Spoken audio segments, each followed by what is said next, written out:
అత్యాధునిక labs, international collaborations, advanced placements. మీ dream career ని రీచ్ అవ్వడానికి మీ best choice Godavari global university. Hi, welcome to iDream. Tammidi sir నమస్తే. సార్, ఇండస్ట్రీలో కాస్టింగ్ కౌచ్ ఆరోపణలు ఈరోజు కొత్తగా మొదలవలేదు. గత కొన్ని సంవత్సరాలుగా కొన్నేళ్ళుగా ఇవి జరుగుతూనే ఉన్నాయి. అయితే తాజాగా ఒక సోషల్ మీడియా ఇన్ఫ్లుయెన్సర్ వరలక్ష్మి అని చెప్పేసి ఒక అమ్మాయి 4.5 లక్షల మంది ఫాలోవర్స్ కూడా ఉన్నారు తనకి. అమ్మాయి తాజాగా ఒక 2 రోజుల క్రితం ఒక వీడియో రిలీజ్ చేసింది. సోషల్ మీడియా ఇన్ఫ్లుయెన్సర్స్ ఎవరైనా సరే మీకు సినిమా అవకాశాలు ఇస్తామని ఫోన్లు చేస్తే నాలాగా అమాయకంగా మోసపోయి ఇండస్ట్రీకి రామాకండి. ఇక్కడ ప్రతి మగవాడు కూడా అవకాశం ఇవ్వాలంటే అమ్మాయిని వాడుకోవాలనే చూస్తున్నారు. నాకు 3 సార్లు ఇదే పరిస్థితి ఎదురైంది. తిరిగి ఊరికి వెళ్ళిపోతున్నాను. అండ్ మోరోవర్ తను మాట్లాడుతూ ఇంకో మాట అనింది. ఆల్రెడీ ఇక్కడ సక్సెస్ అయిన అమ్మాయి, ప్రతి అమ్మాయి కూడా ఇలాంటి పనులు చేస్తే సక్సెస్ అయిందని చెప్పేసి చాలా ఘాటుగా కామెంట్స్ చేసింది. ఇది మీ దాకా కూడా వచ్చి ఉంటుంది, చాలా వైరల్ అయింది. ఈ ఆరోపణల పైన మీ స్పందన ఏంటి? ఆరోపణల మీద కామెంట్ ఏం లేదు. యాక్చువల్గా లేదు అని మనం ఎవరూ చెప్పట్లేదు కదా. ఉంది, డెఫినెట్గా ఉంది కానీ ఆవిడ చెప్పినట్టు 100% ఉందంటే నేను నమ్మను. ఇప్పుడు ఈ పురుషాధిక్య సమాజంలో, ఈ సమాజంలో ఉన్న ఏ ఏ వ్యవహారంలో అయినా, ఏ రంగంలో అయినా ఈ అమ్మాయిల్ని ఎక్స్‌ప్లాయిట్ చేయటం అనేది ఉంది సార్. ఎక్కడైనా కానీ. ఈ ఒక సినిమా ఇండస్ట్రీలోనే ఉంది అనుకుంటే పొరపాటు అది. అయితే ఇది మనకు ఎక్కువ ఎక్స్పోజ్ అవుతూ ఉంటుంది. ఎక్కువ ఎక్స్పోజ్ అవుతుంది. ఇప్పుడు కొత్తగా వచ్చిన సంస్కృతి మనకి ఒకప్పుడు శీలం అనేది పవిత్రమైంది. శీలం అంటే వర్జినిటీ చాలా సీక్రెట్ థింగ్ లాగా ఉండేది. ఆ పవిత్రమైన దాన్ని ఇప్పుడు ఏం చేసాం మనం, రిలేషన్షిప్ అంటున్నాం, లివింగ్ రిలేషన్షిప్ అంటున్నాం, కో లివింగ్ పెడుతున్నాము, వన్ నైట్ స్టాండ్ అని పెడుతున్నారు. ఇట్లా రకరకాలుగా పెట్టుకుంటున్నారు. అంటే శీలానికి ఏమాత్రం ప్రాధాన్యత లేదు. తగ్గింది ప్రాధాన్యత, లేదు తగ్గింది. అంటే అట్ ద సేమ్ టైం నేను అవునంటే అవును, కాదంటే కాదు, అమ్మాయి ఇష్టమై చేసుకుంటే తప్పులేదు అని చెప్పి కోర్టులు కూడా చెప్తున్నాయి. సో ఈ కోర్టులు కూడా చెప్తున్నాయి. దీంట్లో మామూలు అయిపోయింది కదా, ఇంకొంచెం ఈ క్యాజువల్ అయిపోయినాయి కొన్ని చోట్ల. అంటే మేము బలవంతం చేయలేదు కదా, అడిగాం అంతే కదా అనే టైప్లో తయారయ్యారు కొంతమంది. దాన్ని సమర్థించుకుంటాను. అడగటం కరెక్ట్ కాదు, తప్పు, 100% తప్పు. ఈ పద్ధతి ఏ రంగంలో అయినా తప్పే అది. ఏ రంగంలో అయినా తప్పే. సో ఈ రంగంలో ఒక్క దాంట్లోనే ఉంది అని చెప్పడం కూడా కరెక్ట్ కాదు. ఎవరైనా వచ్చినా వాళ్ళకి బ్యాడ్ అనుభవం ఉండుండొచ్చు. అది కాకుండా మేము ఎప్పటికప్పుడు చాలాసార్లు అడ్వర్టైజ్మెంట్లు ఇచ్చాము, చాలా వాటిల్లో చెప్పాము. ఈ అడ్డమైన వాళ్ళు పెట్టిన అడ్వర్టైజ్మెంట్లు చూసి వచ్చి దీంట్లో ట్రై చేయొద్దు మీరు, వాళ్ళు సరైన చూడండి, ఆ కంపెనీ చూడండి, మనిషి పేరు చూడండి, చూసి రండి అని చెప్పి మనం చెప్తూనే ఉంటాం. చాలాసార్లు చెప్పినా కానీ పాపం వీళ్ళు ఆడపిల్లలు వస్తూ ఉంటారు, ఎవళ్ళెవళ్ళో ఫోన్ చేస్తారు. ఇప్పుడు వచ్చిన వాళ్ళంతా ఇప్పుడు వీళ్ళు ఈ అమ్మాయిని ముగ్గురు అడిగారు అన్నారు. ముగ్గురు సినిమా రంగం అని ఆ అమ్మాయి అనుకుంటుంది. వాళ్ళు అవునో కాదు నాకు తెలియదు అసలు యాక్చువల్గా వాళ్ళు ఎవరు ఏంటి అంటే. అటువంటి వాళ్ళని నేను చెప్తాను ఏంటంటే, ఆ అమ్మాయి అనుభవాన్ని బయట పెట్టి, పేర్లు కూడా బయట పెట్టేస్తే ఈ గొడవ ఉండదు. ఆ అమ్మాయి చాలా తెలివిగా వాళ్ళు అడగగానే వెళ్ళిపోయినానని చెప్తుంది ఆ అమ్మాయి. సో ధైర్యంగా వెళ్ళిపోవాలి, అనవసరం. ఎందుకంత మనం మనసు చంపుకొని పనిచేయాల్సినంత అవసరం అక్కడ లేదు. First point. రెండో పాయింట్, వాడు ఎవడైతే ఇటువంటి పనులు చేస్తున్నాడో వాడిని ఎక్స్పోజ్ చేస్తే వాడు ఇంకోసారి చేయకుండా ఉంటాడు కదా. ఆ అమ్మాయి ఊరికి ఇట్లా పెట్టి వీడియో పెట్టి మీరు ఎవరు రావద్దు అంటాం కంటే, వీడు పలానాడు పలానా వాడు అంటే ప్రాబ్లీ ఆర్గనైజేషన్స్ యాక్షన్ తీసుకుంటేమో, యాక్షన్ తీసుకుంటాయి, 100% తీసుకుంటాయి. అది కాకుండా వాళ్ళ మీద యాక్షన్ తీసుకోకపోయినా భయపడతారు. మనకి మీటూ మూమెంట్ వచ్చిన కొత్తలో భయపడ్డారు అందరూ. కొంతకాలం అంటే ఆపేశారని నేను అన్నగానే బాగా తగ్గింది. తర్వాత ఏంటంటే ఇప్పుడు ఈ ఈ సమాజంలో మారిన పరిణామాల ప్రకారం మళ్ళీ మెల్లిమెల్లిగా చోటు చేసుకుంటాను. సార్ ఇక్కడైతే నాకు 2 డౌట్స్ సార్. ఇప్పుడు ఎవరైతే సోషల్ మీడియా ఇన్‌ఫ్లుయెన్సర్ ఈ కామెంట్స్ చేశారో, అలాంటి పరిస్థితిలో ఒక అమ్మాయి ఉన్నప్పుడు మీరే అన్నారు పేర్లు చెప్తే బాగుంటదని జెప్పేసి. ఇండస్ట్రీలో ఇన్ని వింగ్స్ ఉన్నాయి గాబట్టి, ఒక అమ్మాయికి ఇలాంటి పరిస్థితి ఎదురైతే, ఆ అమ్మాయి ఏ వింగ్‌ని ఎలా సంప్రదించాలి? దీనికి ప్రొసీజర్ ఏంటి? ప్రొసీజర్ ఏం లేదు భయ్. ఇక్కడ ఛాంబర్‌లో డబ్బా పెట్టాము. సార్. మెయిల్ ఐడీ పెట్టాము. ఫోన్ నెంబర్ పెట్టాము. హ్మ్. దానికి ఫోన్ చేసి చెప్పటం. రేపు కంప్లెయింట్ వచ్చి రిటర్న్ కంప్లెయింట్ ఇవ్వాలి అయితే. రిటర్న్ కంప్లెయింట్ ఇవ్వాలి. ఓకే. ఫిజికల్‌గా తను అటెండ్ అవ్వాలి. ఫిజికల్‌గా అటెండ్ అవ్వాలి. ఓకే. ఒకవేళ ఇదే అంటే కేస్ వాళ్ళు దాన్ని రహస్యంగా పెడతారు. దానికి ఒక కమిటీ ఉంది. హ్మ్. ఆ కమిటీ వాళ్ళు కొంతమంది మాట్లాడతారు వాళ్ళతో. ఎవరెవరు చేశారో వాళ్ళని పిలిపిస్తారు. సార్. యాక్షన్ తీసుకుంటారు. ఇదే కేసులో ఇంకో రకంగా ఆలోచిస్తే, ఇప్పుడు ఆ అమ్మాయి ముగ్గురు నా పైన ఇలాంటి ప్రయత్నం చేశారు అని చెప్పింది. అందులో ఒకటి సీరియలు, ఒకటి ఫోక్ సాంగ్. ఒకటి మాత్రం సినిమా వ్యక్తి అని చెప్పిందనమాట. ఇప్పుడు ఇదే వింగు తనని కన్సల్ట్ అయ్యి, ఆ డీటెయిల్స్ తీసుకునే అవకాశం ఉంటదా? ఎవరు? తీసుకోరు. సో, కంప్లెయింట్ మన ఇవ్వాలి. కంప్లైంట్ రాకుండా ఎట్లా తీసుకుంటాం. సార్. బట్ ఇంకో సైడ్ చూసుకుంటే తెలుగు సినిమా పరిశ్రమలో తెలుగు హీరోయిన్స్ లేరు, తగ్గిపోతున్నారు అని చెప్పేసి మొత్తం ఇండస్ట్రీ మొత్తం ఇదే మాటలు మాట్లాడుద్ది. బట్ ఎవరైనా ఒక అడుగు ముందుకేసి రావాలంటే ఇలాంటి ఒక వాతావరణం మీరే చెప్తున్నారు చాలా ఎక్కువే ఉంది అని చెప్పేసి చెప్తున్నారు. ఇలాంటి వాతావరణంలో నిజంగా తెలుగు అమ్మాయిలు ఒక స్టెప్ ముందుకేసుకేదానికి ఎంత అవకాశం ఉంటది? ఎంత ధైర్యం ఉంటది? అంటే తెలుగు అమ్మాయి అంటున్నది ఏ అమ్మాయికైనా ఇదే పరిస్థితి కదా. ముందు అమ్మాయి అని మాట్లాడుకుందాం సార్. మనం. సార్. ఏ అమ్మాయిని ఇదే అవుతుందిగా. కరెక్ట్. ఇప్పుడు ఆ అమ్మాయి చెప్పిన ప్రకారం వచ్చిన వాళ్ళు అందరూ ఇదే టైప్ అనుకుంటాను. హ్మ్. అయిపోయి ఉంటారు అని ఆ అమ్మాయి నమ్ముతుంది. సో అసలు ముందు ఆ నమ్మకం పోగొట్టాలి. ఇప్పుడు వాళ్ళు ఇటువంటి అనుకోకుండా పరిస్థితి తీసుకురావాలి ఇండస్ట్రీలో. కరెక్ట్. ఇది తప్పు, ఇది జరగదు, జరగట్లేదు అని చెప్పే అంత ధైర్యంగా చెప్పే పరిస్థితికి ఇండస్ట్రీని తీసుకురావాలి. హ్మ్. దానికి ఏం ప్రయత్నం చేయాలనే చూడాలి. అప్పుడేంటంటే వీళ్ళు ఇటువంటి వాళ్ళు పేర్లు బయట పెట్టేటట్టు చేస్తూ ఉంటే డెఫినెట్‌గా వాళ్ళ మీద యాక్షన్ తీసుకుంటారు. ఇప్పుడంటే వాళ్ళన్నా భయపడతారు. ఇక రోజు నన్ను అల్లరి చేసేస్తారు అందుకని చెప్పని వాళ్ళు ఆ పనులు మానేస్తారు. హ్మ్. అది కాకుండా వీళ్ళు యాక్షన్ కూడా తీసుకుంటారు. మన ఆర్గనైజేషన్స్ యాక్షన్ కూడా తీసుకుంటారు. ఎప్పటికెప్పుడు ఎవరికైనా ఇలాంటి పరిస్థితి ఎదురైతే వారి పేర్లు బయటపెట్టి ధైర్యంగా ఒక కంప్లెయింట్ పేర్లన్నా బయట పెట్టండి, లేదంటే కంప్లైంట్ అన్నా ఇవ్వండి సార్. డైరెక్ట్‌గా. అండ్ ఇదే ఇండస్ట్రీలో నాకు ఇంకో చిన్న డౌట్ సార్. కోట్ల రూపాయలు పెట్టి బిజినెస్ చేస్తూ ఉంటారు. పైగా కళాత్మకమైన వ్యాపారం. నిజానికి ఒక సినిమా తీయాలంటే ఒక తపస్సు లాంటిది. మామూలు కష్టం కాదు. ఇలాంటి వాతావరణంలో ఇలా ఎక్స్‌ప్లాయిట్ చేసే మనుషులు ఎందుకు ఇంత ఎక్కువ నంబర్‌లో ఉన్నారని అర్థం కావట్లేదు. ఉన్నారని మనం అనుకుంటున్నాం. ఎంతమంది ఉన్నారని చెప్పాలి కదా. సార్. ఇప్పుడు అందరూ కంప్లైంట్ ఇవ్వాలి కదా. ఇప్పుడు చాలామంది అమ్మాయిలని మనం ఇంటర్వ్యూలు చేస్తూ ఉంటాం. మేము ఎక్కడ చూడలేదండి అంటారు. అవును. దాన్ని అబద్ధం అని కొంతమంది అమ్మాయిలు, ఇటువంటి అమ్మాయిలు అది అంత అబద్ధాలు ఆడుతున్నారు వాళ్ళు, నిజాలు చెప్పట్లేదని కొంతమంది అంటారు. సార్. ఏది నిజం ఏది అబద్ధం అనేది పెట్టుకుంటే బట్ అది పూర్తి నిజం మాత్రం కాదు. హ్మ్. అది అబద్ధం అని నేను అన్నా కానీ పూర్తి నిజం మాత్రం పూర్తి కాదు. అర్ధ సత్యం. సార్.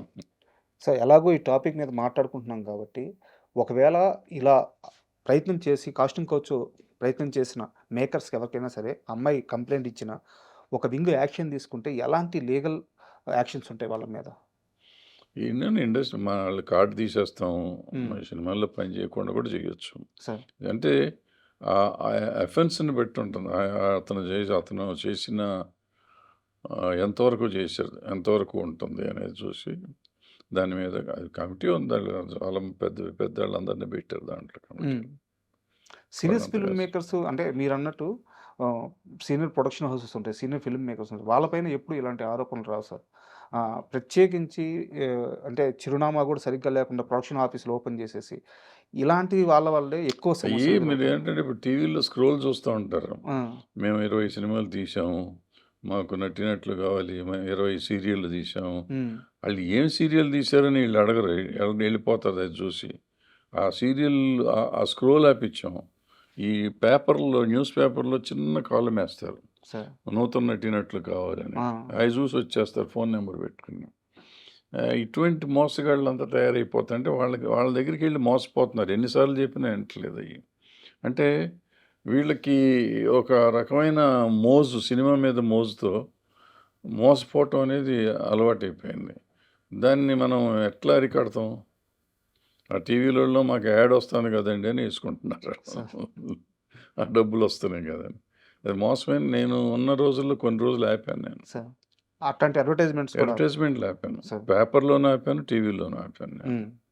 నేను ఛాంబర్‌లోనూ అక్కడ ఉన్నప్పుడు ఆపిచ్చాను అయి. ఓ సంవత్సరం, 2 సంవత్సరాల వరకు ఆపిచ్చాను అయి. అలాంటి చర్యలు ఇంకాస్త విస్తృతంగా ఏమన్నా ఇప్పుడు ఇలాంటి పెద్దలందరూ కూర్చొని ఏమన్నా అంటే ఇది ఒక వరలక్ష్మికి సంబంధించిందో, ఒక హీరోయిన్‌కి సంబంధించిందో మాత్రమే కాదు.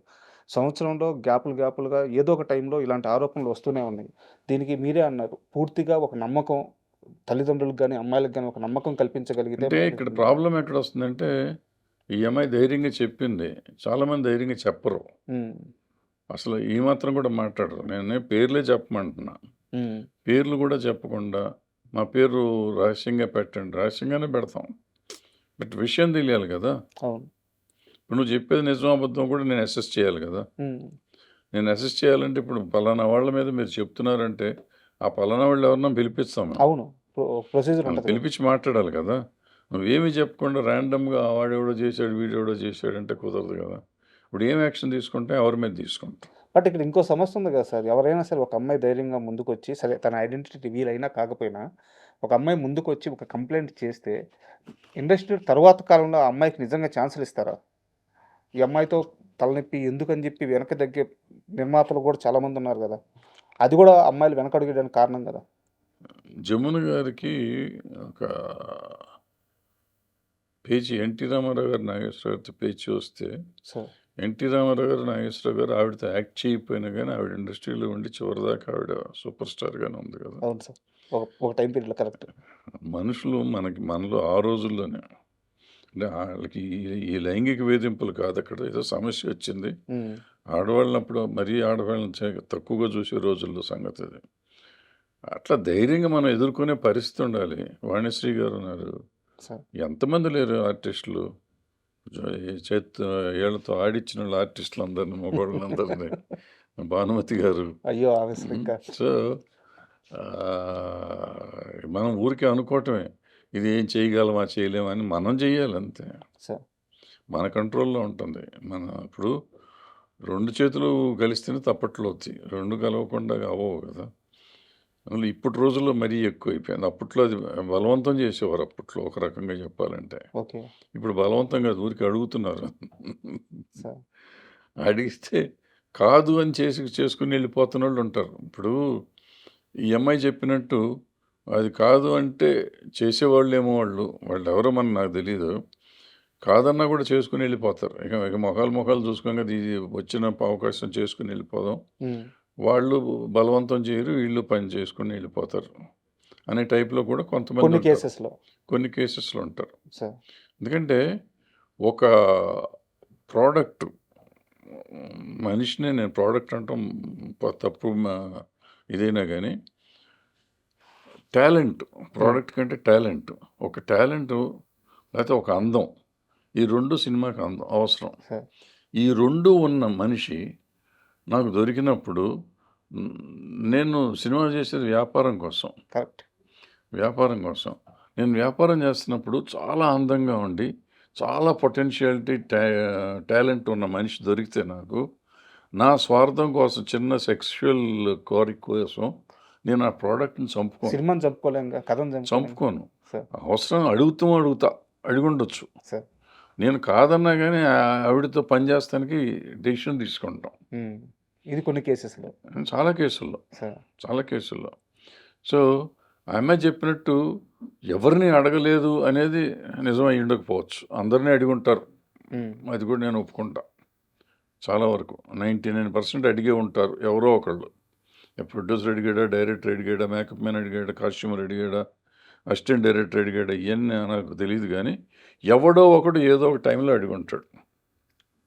దాన్నైతే మీరు ఒప్పుకుంటున్నారు. అది ఒప్పుకుంటా. అడిగిన చోటల్లా వీళ్ళు లొంగారు అనేది నేను ఒప్పుకోను. సార్. లొంగకుండా పని చేసుకుంటాం అంతే. హ్మ్. ఎక్కడైనా అన్ని రిజెక్షన్ అనేది డిపార్ట్మెంట్‌లో మనలోనే ఉంటే ఇంకా ఆ! మంచిది. హ్మ్. అడగటం అడిగుంటారు. అడగలేదని నేను అంటలా. అడిగుంటారు. 99% అడిగే ఉంటారు అన్ని చోట్ల. సార్. అందరిని కూడా. బట్ ఆళ్ళెందుకు లొంగాలి? లొంగను పోరా నువ్వేంటి? హ్మ్. చేసుకుంటారు. సార్. అయితే చివరగా ఒక ప్రశ్న సార్. మీరే అన్నారు ఆ అమ్మాయి చేసిన కామెంట్స్‌ని కొంతవరకు నేను సమర్థిస్తానని. బట్ తను ఇంకో స్టెప్ ముందుకేసి ఆల్రెడీ ఇక్కడ ఉన్న అమ్మాయిలు ఎవరైతే సక్సెస్ అయ్యారో వాళ్ళందరూ కూడా దీనికి ఒప్పుకొనే సక్సెస్ అయ్యారని ఒక దానికి తీవ్రమైన చెప్పాను కదా, ఆరోపణ సమాధానం చేశారు. చెప్పేసాను కదా ఆల్రెడీ. సార్. ఆల్రెడీ ముందే చెప్పాను కదా, అదే చెప్పాను కదా. అడిగటం అడిగుంటారు. అడగకుండా వాళ్ళు లేకపోతే పని జరగదు కాబట్టి వాళ్ళతో పని కాదు. ఆ చేస్తున్నారు. అమ్మాయి అన్న మాట ఇంకో మాట ఏందంటే ఆమె అంటుందండి. ఆమె ఇష్టం. ఆమె అన్నది ఆమె అంటుంది. నేను చెప్పేది నేను చెప్తున్నా. సార్. ఆమె పాయింట్ ఆఫ్ వ్యూలో నన్ను అడిగారు కాబట్టి డెఫినెట్‌గా అందరిని అడిగి ఉంటారు. అందరూ పడుకునే ఉంటారని ఆవిడ ఫీల్ అవుతుంది. హ్మ్. నా పాయింట్ ఏంటంటే అందరూ అడిగారు. మేము ఒప్పుకోము. మేము పని ఇష్టమైతే పని చేసుకోవాలి లేకపోతే దొబ్బేయమన్నారు. హ్మ్. వాళ్ళు చచ్చినట్టు పని చేశారు అంటాను నేను. సార్. ఇది నిజమై ఉండొచ్చు. అది నిజమై ఉండొచ్చు. సార్. ఇప్పుడు ఆవిడ పాయింట్ ఆఫ్ వ్యూలో ఆవిడ చెప్పింది కరెక్ట్ అయి ఉండొచ్చు. నా పాయింట్ ఆఫ్ వ్యూలో నేను చెప్పింది కరెక్ట్. హ్మ్. బట్ 2 రకాలుగా జరిగి ఉండొచ్చు. బట్ 100% అనేది నేను ఒప్పుకోను ఆ అమ్మాయి చెప్పేది. అదే సార్. మెజారిటీ ఉంటుంది. బట్ ఇప్పుడు ఇవాళ రోజుల్లో ఈ రిలేషన్‌షిప్ అంటారు దాన్ని కొంచెంసేపు ఏమైంది? అది ఇద్దరికి అంగీకారం అయితే కో లివింగ్ అంటారు. కో రిలేషన్‌షిప్ అంటారు. ఏదో ఒక పేరు చెప్తున్నారు కదా! సార్. ఇప్పుడు దానికి వాల్యూయే పోయినప్పుడు ఇప్పుడు వాటిని గురించి ఎక్కువగా మాట్లాడుకొని టైం వేస్ట్ చేసుకోవటం ఎందుకు? So thank you sir. ఎందుకంటే కాస్టింగ్ కోచ్ అనేది చాలా తీవ్రమైన సమస్య ఇండస్ట్రీలో. డెఫినెట్‌గా. సో ఇండస్ట్రీలోనే కాదు అన్ని చోట్ల అన్ని ఉంది. చోట్ల ఏ ఇండస్ట్రీ అయినా సరే. ఎక్కడ ఏ రంగంలో అయినా ఉంది. ఆ రంగంలో ఉన్న ప్రతి చోట స్త్రీని ఆట వస్తువుగాను స్త్రీని ఈ ఈ దీనికి వాడుకోవటానికి ప్రయత్నం చేయటం అనేది చాలా తప్పది. దాన్ని అరికట్టాల్సిందే. ఆపాల్సిందే. థ్యాంక్ దానికి ఏదో చట్టాలు చాలా ఉన్నాయి. మార్గాలు కూడా చాలా ఉన్నాయి. మీరున్నప్పుడు కూడా ఒక వింగ్ ఏదో స్టార్ట్ ఉంది. చేశారు. ఇప్పుడు కూడా ఉంది. ఇప్పుడు కూడా ఉంది. ఇప్పుడు కూడా ఉంది. సార్. ఇప్పుడు కూడా ఉంది. సార్. ఇప్పుడు కూడా ఉంది. రీసెంట్‌గా కూడా కేసులు నడిచినాయి. హ్మ్. నడుస్తూనే ఉంటాయి. అంటే ముందు వీళ్ళంతా రావాలి. ముందుకు రావాలి కదా! అది ముందు. వాళ్ళు ఓపెన్ అయితే ఓపెన్ అయితే అవుతుంది. నిజంగా thank you very much sir. Thank you.